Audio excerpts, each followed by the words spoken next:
waxaan rabaa inaan akhriyo war-saxaafadeed ka soo baxay bulshada gobolka banaadir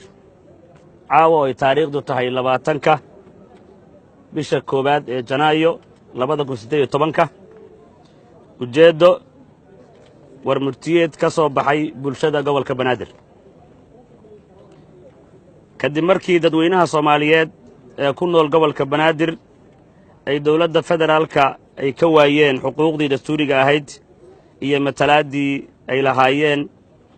ay ku lahaayeen labada gole ee baarlamaanka jamhuuriyadda federaalka Soomaaliya kadib markii dadweynaha reer banaadir ay sabrayeen muddo fog ayna sugayeen inay helaan xuquuqda ay leeyihiin waxa ay dadweynaha gobolka banaadir go'aansadeen inay qabsadaan shirweyne looga tashanayo masiirka iyo aayaha gobolka banaadir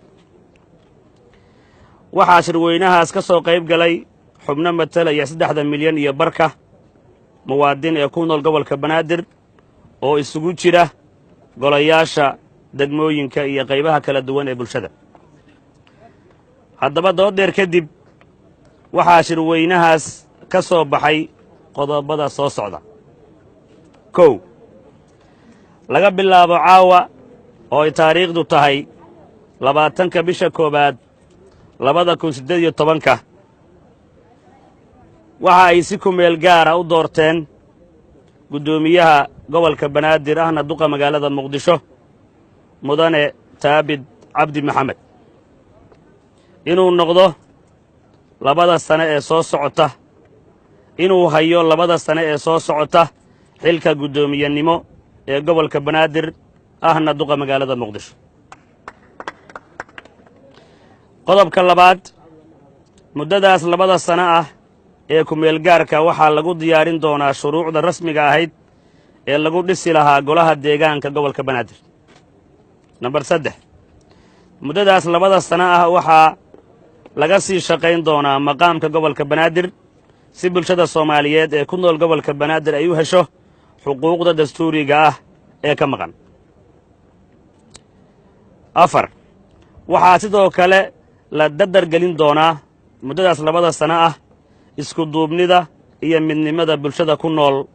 gobolka banaadir qodobka ugu dambeeya ee number 5 waxaa sidoo kale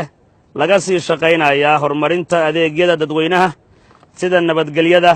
waxbarashada caafimaadka iyo wixii la mida gunaanad sidaas daraaddeed wixii maanta ka dambeeya oo ay taariikhdu tahay 20-ka bisha 1aad 2018 mudane taabid cabdi maxamed uu yahay gudoomiyaha la doortay ee gobolka banaadir ahna duqa magaalada muqdisho isla markaasna hogaamiyaha sharciga ah ee matalaya bulshaweynta ku nool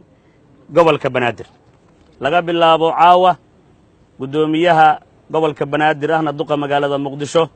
waa gudoomiye taabid cabdi maxamed waa maasantiin